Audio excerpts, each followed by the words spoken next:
Hello guys. So I've been getting a lot of messages about what books people should read when they want to start up as an entrepreneur. So today I'm going to give you 3 books that I have personally read that helped me on my startup journey.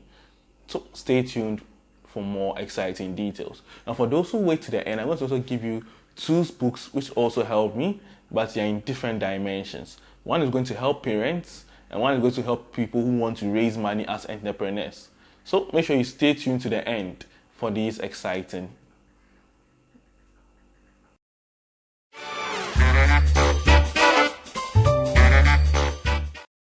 Now, the first book which really helped me, in fact this is one of my favorite books of all time. It's called The Lean Startup. Yep, that is this one. Personally, I'm a fan of hard copy books. So I like to buy books, hard copy, and read them. Some people prefer soft copy, but I personally prefer hard copy. So this book is written by Eric Ries. Yeah, The Lean Startup. So this book is an amazing book. It's a really amazing book for startup entrepreneurs. Why is it that amazing? You know, as many times, one of the problems people face as startups is that they spend so much time, money into designing a product, and when it comes out, the customers don't want it. Like, imagine wasting so much time and resources to design something which you think is amazing, but your customers don't want it.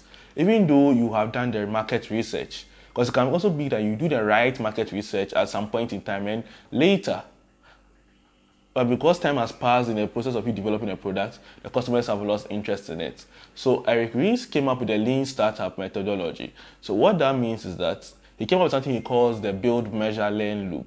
So means you build a product, that's you build an MVP, that's the minimum viable product. You build that product, you test it on the market. So you test it what he calls the early adopters. You test it to people that are the most likely people to like your product. So you test it to them, and from their comments, you take their comments, their likes, their dislikes, their comments. That's the measuring stage.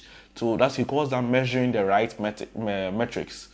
Then you go to the learning stage. That's deciding whether or not what the comments mean, reading your analytics, understanding what the comments, what the likes, what the dislikes, what they all mean, and incorporating into the situation, incorporating into the product. So then, according to him, the companies which are able to move quickly through the build, measure, learn loops are the startups that make it. So look at companies which are making it right now. They are constantly building, measuring, learning, and building, measuring, and learning. That is how startups are supposed to be run. So this book also helps you to know how to administer a startup, the right administrative ways to take care of your startup, how to make departments work and everything. It's a really amazing book. So now he also talks about pivoting or persevering. So what happens after you measure and you learn and you realize that perhaps your idea won't work, then you pivot. So either you pivot completely, change your company's direction completely, or you persevere. Some people even pivot partially to get. So this book gives you a lot of examples. He talks about his own personal company, IMVU, and he talks about other people's personal companies which he helped them. So I recommend this book to you, The Lean Startup. Get it, read it, and you will enjoy it. Now, the next one is Blue Ocean Strategy. Now, this is a very good book for business strategy, for startups, for businesses who are for established businesses. I mean, anybody can benefit from this book. This book is a really amazing book. This book was written by Kim and Renee, which were published by the Harvard Press, Harvard Business School Press. It's a very good book. Now, what this book talks about is the blue ocean, the red ocean. According to this book, right, most businesses, for example, most businesses, especially in the part of our world we are in the African market, most people start businesses, the same businesses that they see people do. So they see that somebody is selling vegetables and the person is doing well, they start the exact same thing in the same neighborhood of the person. So what he talks, that's what the book refers to as a red ocean kind of business. Starting a company to compete with companies for a market share. That is just a red ocean strategy. The red ocean is bloody. It's full of many people who have lost, full of many people who have won. But the fact is that doing that is not a sustainable business model. Look, why is that so? It involves so much time and resources. What this book is talking about is the blue ocean strategy. Blue ocean strategy means eliminating the competition. Wouldn't you like that? Imagine having a business which has eliminated competition. So how does it do that? It teaches you how to do that. It calls it value innovation. So as you read the book, it will give you the 4 ways to do your value innovation. One is reduce, create. There are a lot of things. So there are 4 ways of doing value innovation. The book will take you through all that. So get this book and read it. And the last one, this book is a legendary book. The guy who wrote this book, Colonel J. Levinson, he died a long time ago. And before I write this book, before I talk about this book, I would like to thank all those who have followed us and subscribed to us and like the notification bell so far. You guys are amazing. We really appreciate the support you have been giving us. We also like to, anybody watching this channel for the first time, we'd like to remind you to kindly like, subscribe the video, and click on the notification bell so you get good updates. You get the updates as soon as we release the new videos. We talk about business tips. We talk about how to take your business to a new level. I mean, give tips for startup entrepreneurs too. So kindly like and subscribe to the channel. Now back to the third book. So this book called Guerrilla Marketing. So most people don't know what a guerrilla is. So guerrillas are usually small armies, unorganized armies. You're fighting against the larger army. For those who know a little history, you may have heard about the Vietnam War, in which America lost terribly against some part of Vietnam, which had a less army than the American army. You can't compare the Vietnam army to the American army. But America lost that war because they employed a guerrilla strategy in their tactics. So Colonel J. Levinson, he died in 2013. This book itself was published in 1984. That's how old this book is. But it's a real gem.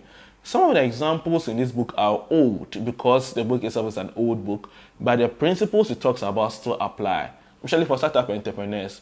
I'm sure most startup entrepreneurs who don't have backing from entrepreneurial hubs don't even know that they have to get a marketing plan. They don't have to stick to the marketing plan.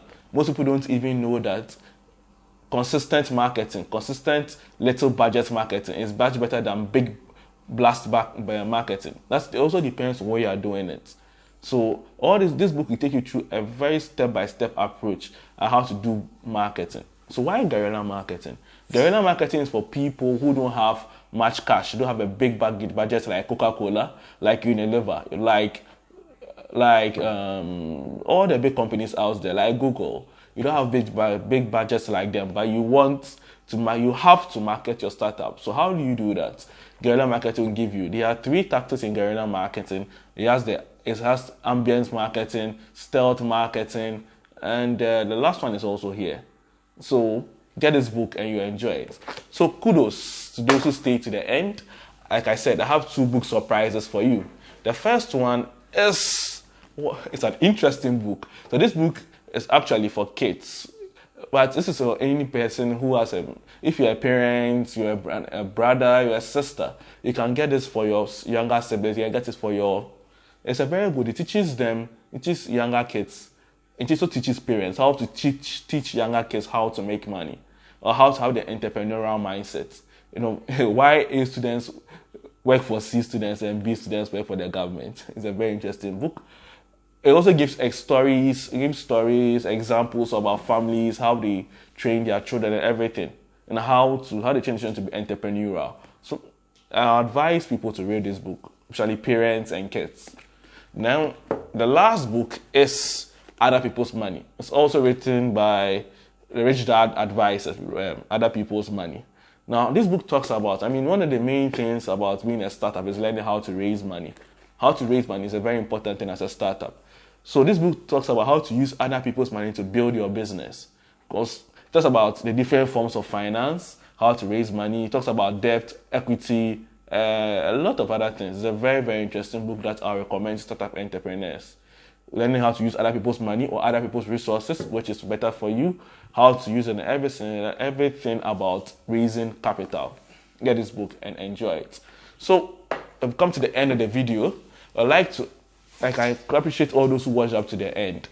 If you have any comments, you have any likes or dislikes, anything you didn't like about the video, or if you have other books that you feel that should have made it to this list, just comment below. I will attend to you in the comments. Thanks for watching and see you next time.